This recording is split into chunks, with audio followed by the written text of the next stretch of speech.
Hey friends, how's it going? Well, welcome back. It's Thursday. Yes it is. Having a little bit of this stuff here. A friend of mine gave this to me and thought I'd try it out.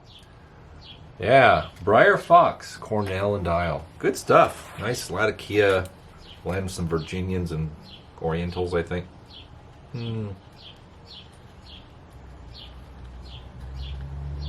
Very nice. Been enjoying it. So what we got going on here is the same old ham from the last video, I know. But, notice that? Pretty cool. Yeah, CT ham flashed ruby globe. Yeah, I like these globes because, well, you can see a little bit of an iridescent quality to it. Let me just turn that down a little bit and you can see the colors, the patterns. Is that pretty? Yeah, it's pretty neat. It's just pretty. But, yeah, you're like, well, why are you burning it, Robert? You afraid? No, not, well, I mean, yeah, it could go sideways, but I've burned a lot of my flash globes, and they all seem to be okay. And I don't burn it very high. Never burn an antique globe full height. Now, that I don't do.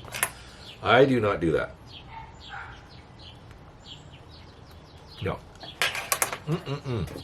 No, no, no. That's not something I do. Well, you know, you could say heat in general is a bad thing, and doesn't matter how high you're burning it, it's still going to have an effect on it. Well, you're right, a little bit. But having it, you know, more or less tame like that will definitely have less stress on the glass. Yeah. I don't burn it that often. I'm only burning it for the video. Anyway, I've really become a big fan of flash globes. I have other globes that are cast color, which is the color that's cast into the mixture, and then they're formed in a mold, and, you know, 100 plus years later, people get them and try and burn them, and they turn into sandpaper exterior, and they crizzle and flake up and all that stuff. I have not burned any of my cast color globes in a long, long time. Even the ones that are stable, I've not done it.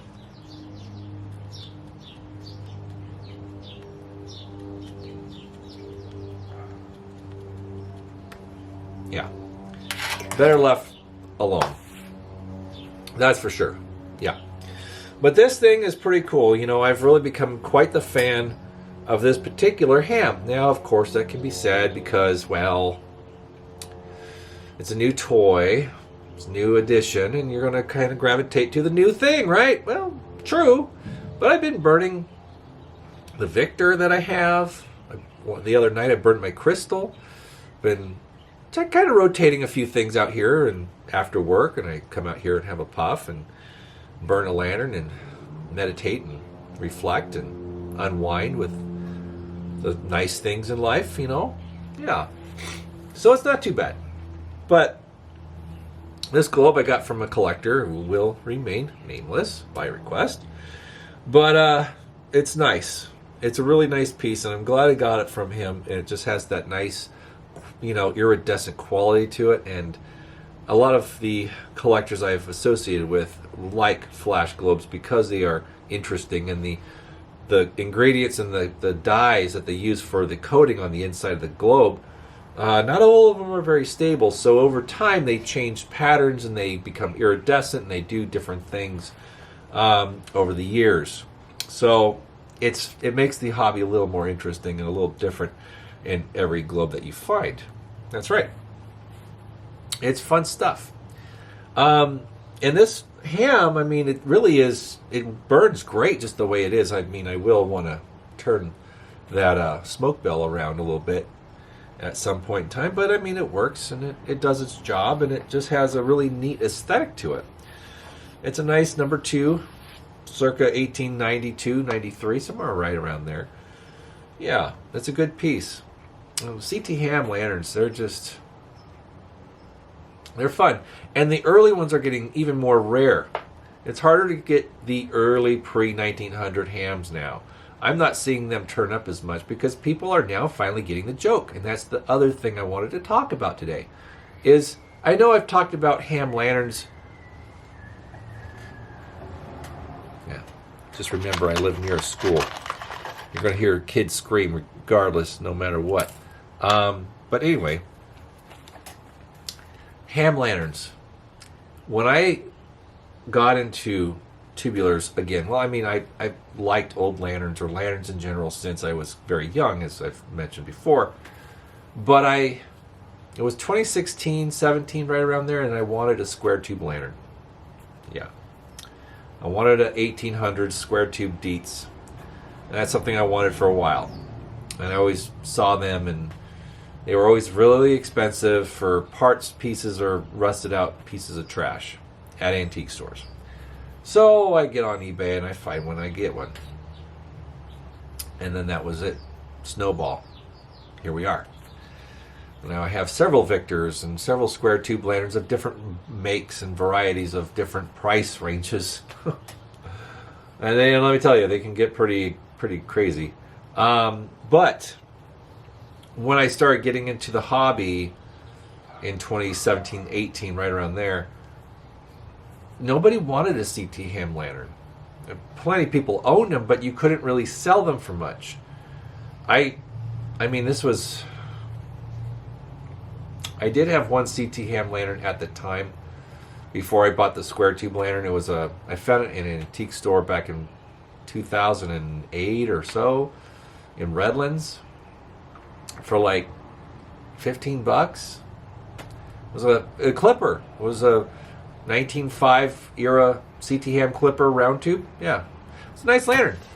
It was. My good buddy John Akridge has it now.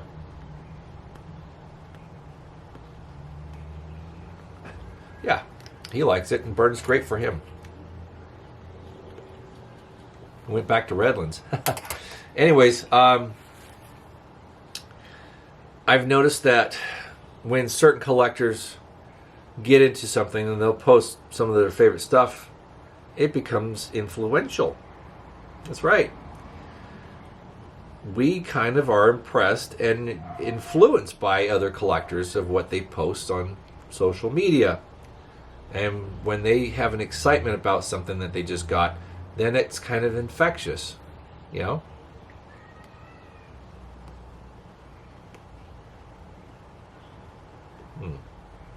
It's pretty nice stuff.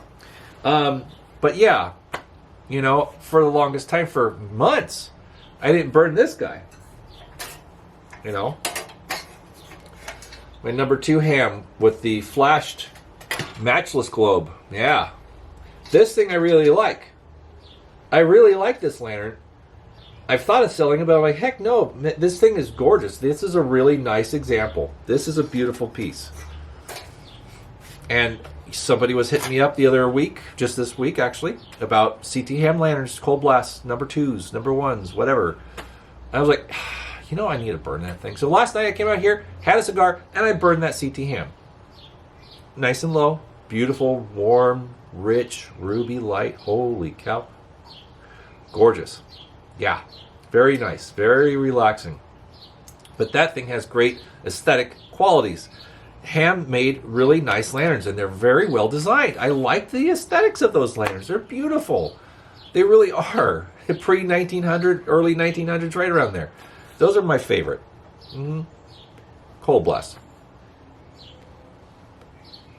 Yeah, of course, I had a pin lift cold blast, but I sold it to another collector, and I got some very good money for that. But he enjoys it, he loves it, and I had my fun with it. I don't need something that rare if I'm not gonna use it. I like this one better. Even though this is more common, I like this one. This one is better, in my opinion. I like it more. Doesn't matter if it's a rare example. I just like the way it looks. I like using it. And what?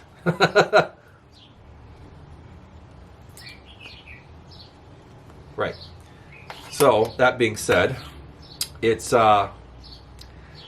fascinating because I would say that subscriber and friend Matt Cumberledge, when he started getting really a foothold in the collectible side of tubulars when he started posting a lot on the group. And he discovered CT ham lanterns. He started really posting a lot of CT ham, and then that kind of gave more of an awareness to ham lanterns. And with me and I and others sharing the history about CT ham, Charles Trafton, or Trafton, Charles Trafton, I think. Anyways, amazing history, amazing guy. Once president of SG&L, then he went off and started his own company in 1886, 7, right around there, and then we have this stuff. Yeah. He knew what he was doing, and he was a entrepreneur and wanted to provide quality goods, and he was very supportive and helpful with his employees and gave them incentives to use his patents and build upon them. That's why you see some very interesting variants out there. Sometimes you'll find something like, whoa, I've never seen this one before. How old is this? Oh, it's that old? Okay, you see some really interesting stuff, and some other collectors that have more unique stuff have some very, very unusual looking CT ham stuff. And it's all great. I mean, it's amazing because you have between 1887 through 1913. Then you have all these wonderful variants. But of course, the sweet spot, I would say, is the early stuff. 86, 7 through 1896, 97, right around there. That's when a lot of the unusual stuff starts to come up, and you see things that were patent infringements that Dietz did not like. And you have very limited runs of certain models, and if you find something that's unusual, that's not like another CT ham lantern you have, chances are it's one of one that are known to exist. You never know. So there's very few examples of some of the early stuff that is very unique and different. But because of some of the collectors that have come into the hobby within the last 5 years, then you have more interest being breeded. It's creating more interest and attention to certain CT ham lanterns. Because, like I was saying, when I started getting back into the hobby, CT ham was not something that you could really sell unless it was really early. But yeah, most of the 1900 through 1913 stuff was, everyone had it. They weren't as collectible or desirable. Now people are really kind of gravitating towards them, and which is great. They're fun lanterns, and they burn very well, and they're very useful, and they're fun to look at, and they have nice designs. Now, I will say the very last runs of, between 11, 12, 13, 14, up to the last minute before Dietz consumed them and they bought them out, there's a lot of parallels to Dietz. A lot. Especially in 13, 14. Yeah, there was almost no difference. You saw my copper fount CT ham made Simmons Liberty with the red Japanning that I shared a few videos back. Well, that's teens. Yeah, it's 1913 era, give or take. And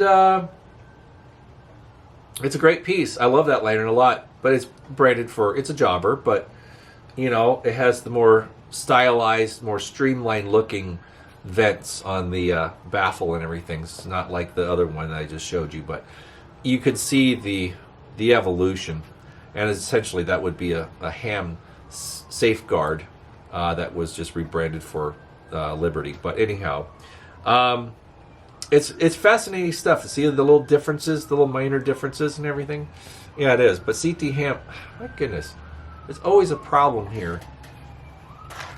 You hear the police sirens? Yeah. You'd think I live in Compton.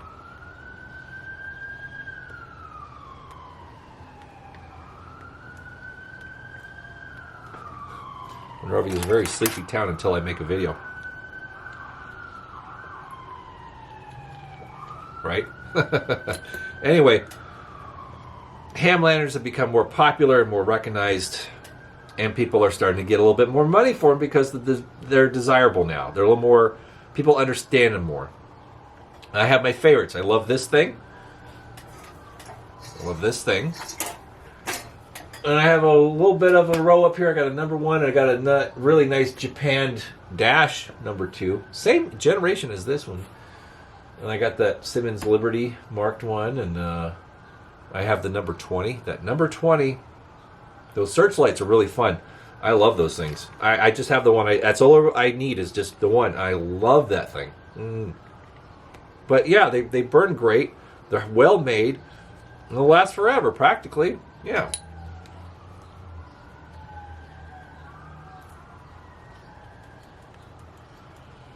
But yeah, ham lanterns, they're really fun. Very charming pieces, you know. They just have a really nice look, and these oval tubes, or D-tube as we call them, they're just really striking because they have that kind of square tube quality to them, but they're rounded on the inside, and they had to do that to get around the patents of Dietz, but they did their best, and they survived. And it wasn't until after Charles' son, passed away in 1913 or so that Dietz did consume and take over the company. But yeah, lantern history, it's fascinating stuff. It is. And when you have something that is this old and you're actually using it, I tell you, it is time travel. Mm-hmm. Now, everybody's a fan of burning these things. They'd rather burn something more contemporary, and that's their choice.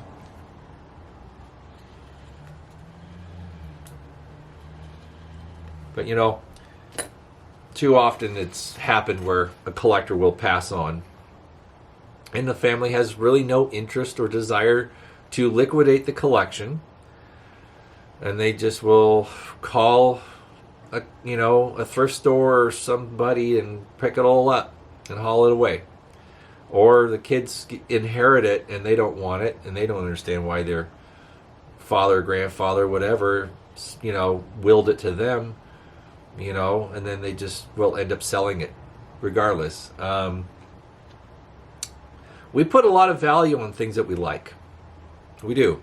We tend to do that because we like it. It's valuable, right? Or we've seen some go for a lot of money or decent prices, and then we're like, well, that's what it is. That can change, though. Values change all the time. I mean, for a while, these things were bringing in $200+. These number 2 ham side springs. This one was at an antique store for under that, way under that. And, sure, it's not in ideal condition. Maybe it needs to be adjusted a little bit, but still, it's complete. And I know anybody else would probably be asking at least $200 for it. But, some people will ask that and they will get it. It's true. It's very true. But, Dietz Victors, some have gone for $200 or less. $75 to $150 going rate. Ham clippers, D-tube clippers, they used to be $40-$50. Now they're hitting $150, $125. But it goes up and down. Ham number 20 searchlights. People want close to $300 for most of them in various stages of condition. Some of them are technically parts lanterns, and they want $250 for those darn things. I got lucky and bid on one that had a bent reflector. I bent it right back, paid $65 off of eBay. Now, of course, there's tax and shipping, and but it was still under $100. Yeah. But anyway, we value this stuff because we like it. Not everybody does. Not everybody understands what we see in an antique oil lamp or lantern, as it is. Not everybody does. And it's not their job to. If they have a sentimental side or bone in their body, then they will keep something that belonged to Grandpa or Dad or whatever because he loved them. And they'll honor that memory and keep a handful and sell the rest, But that's okay. That's their decision. So what I'm driving at is, no matter how ever you really enjoy your collection, for me, it's burning it. lighting it, letting it do the thing it was designed and destined to do. That's where I'm at. That's where I'm at. That's what I like. That's how I unwind. And burning a piece of history has really become a favorite thing, a very favorite pastime after work. Coming out here and lighting a nice old tubular and having a smoke. It's a nice way to unwind after work, you know. And that's how I get my kicks. Yeah, that's how I enjoy the hobby. But it's fun to share.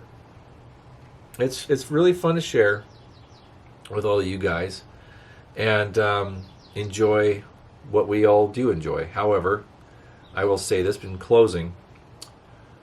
You know, I know we tend to save things for a special day or a rainy day, or, you know, things are rare. We don't want to use them. So, sure. I mean, you can get current-made glass for this stuff and burn it, and it really doesn't degrade much if you burn it low and you don't generate too much heat. It's going to be around for another 150 years plus. You should enjoy your collection. Don't be afraid. If it holds oil and you have nice wicks, enjoy your collection. Take it out on the weekends. Sit there and enjoy a beer or some whiskey or friends and family by a fire pit or whatever, and just enjoy the darn things. There's an old Guy Lombardo song I'll quote before I say goodbye. And I associate with this. I associate with these lyrics because I've seen friends of mine, young and senior, pass away. And, you know, tomorrow it's not promised. And the lyrics go, enjoy yourself. It's later than you think. Enjoy yourself while you're still in the pink. The years go by just as quickly as a wink. Enjoy yourself. Enjoy yourself. It's later than you think. It's a classic piece. Great message. So with that being said, be grateful for what you have and enjoy what you have, because tomorrow, well, it may never come. You never know. So keep those things that you love near and those who you love nearer. And now on that note, I wish you guys a great weekend, and I'll see you next week, same time. Bye-bye.